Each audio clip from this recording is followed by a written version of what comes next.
All right, ladies and gentlemen, welcome back to the channel. We're talking about the Detroit Lions in today's video. It's such an interesting case study in itself because this is a team that had Super Bowl aspirations, right? And you're sitting here at 5-1, and you just took down one of the top two teams in the National Football League on the road against the Minnesota Vikings, 31-29. And it's so interesting because, my entire life watching the Detroit Lions, they were not a good football team. They just were not a good football team. There were some good years, but last year Detroit wins 12 games. They win the NFC North for the first time since, 1990 something. And they're literally like a half away from making the Super Bowl and ultimately lose against San Francisco in the conference championship. And because of how last season went, there's a certain level of expectations that were given to this team. But still sitting here at 5-1, being sixth in points scored, being eighth in points allowed, being like a top two team in general, being a top three offense, being statistically, arguably, number one defense in the NFL, even though Aiden Hutchinson unfortunately is now banged up. It's crazy. It just is.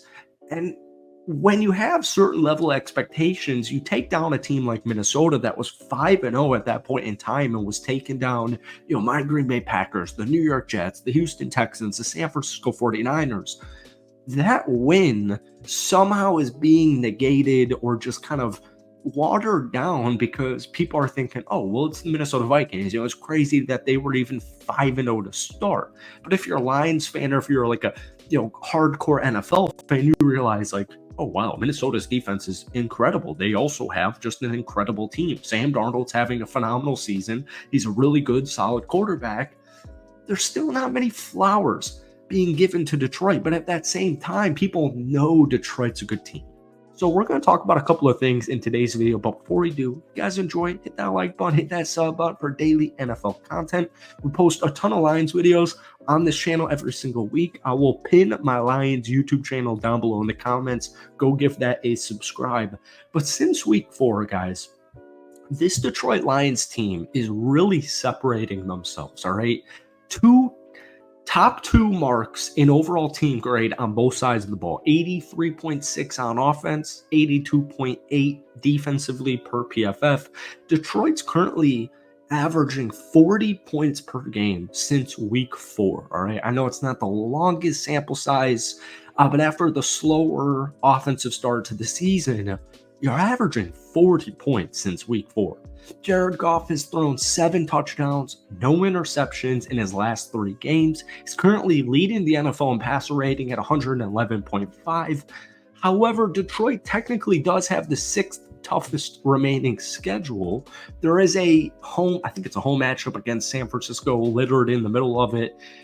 But if you look at the Lions' future schedule, I'll run through it real quick. Tennessee, Green Bay, Houston, Jacksonville, Indianapolis, Chicago, Green Bay, Buffalo, Chicago, San Francisco, Minnesota. It's not that bad. The 6th toughest schedule remaining, we always talk about how strength of schedule doesn't really mean jack diddly because teams get better, teams get worse, teams go through desperate injuries, players turn into stars or what have you. Detroit's 5-1 and leading the NFC North. They're arguably the best team, not only in the NFL, but especially the NFC. And Jared Goff has been playing some of his best football that we've ever seen. I heard a Drew Brees comparison, and I really like it, against arguably one of the better defenses or best defense in the NFL, no matter your opinion, the Minnesota Vikings. Jared Goff was 13 of 15 against the blitz. All right, those 2 incompletions were like batted down at the line of scrimmage. Over the past 3 weeks, here's the thing. People thought Jared Goff against the blitz was kind of his weakness, right? Jared Goff against the blitz in the last 3 games, 32 of 34, 545 yards, 4 touchdowns, 0 turnover-worthy throws. He's playing some of the best football we've ever seen.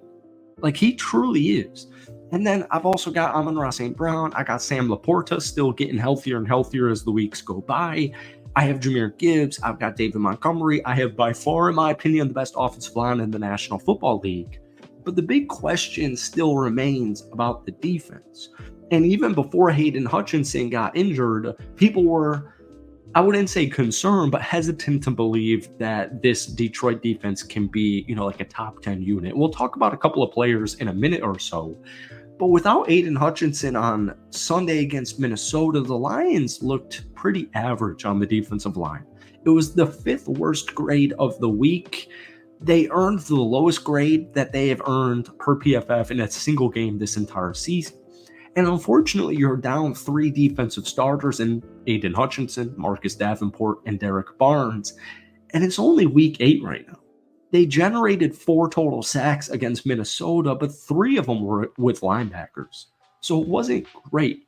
And I have pretty strong feeling that Brad Holmes is going to make some type of move. We'll talk about that in just a second. I do want to talk about some good.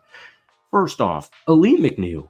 He is on a tear. In the last 3 games, he has 16 pressures, a 13.1 pass rush win rate, and a 74.4 pass rushing grade.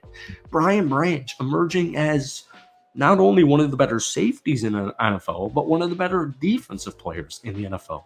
Second-year guy, 94.7 overall defensive grade over the last 2 weeks, the highest mark of any defender with 50 or more snaps. Brian Branch and Kirby Joseph are my 2 safeties right now. They have 8 interceptions combined. But because of the Aiden Hutchinson injury, and if you watched Sunday's football game, and I will throw a quick caveat in there, the Lions were without, sorry, I had to cough. The Lions were without Aiden Hutchinson on Sunday's game. And Aiden Hutchinson in his last full game had more pressures than the Detroit Lions defense had all Sunday against Minnesota. But you still won the football game. That should be what's scary about this Detroit Lions team. Aiden Hutchinson is done for the season. And Aiden Hutchinson did not play in that game. But they still won the football game. And if it had not have been for that fumble recovery for a touchdown, 21 unanswered points in the second quarter, that was a stressful game, and Minnesota could have easily won that game, but without that fumble, it really shouldn't have even been up for grabs. Detroit still needs to make a move. Now we're hearing Max Crosby, we're hearing Myles Garrett, we're hearing guys like Za'Darius Smith. I really like the idea of getting Za'Darius, my former Green Bay Packer, over to Detroit. Colton Pouncey wrote an article where he put up a trade proposal, and it was a Za'Darius Smith and a 6th round pick are headed to Detroit only for a 2025 4th round pick. This works perfectly. He's 32 years old. He's about to be a free agent. It's the perfect 1-year rental.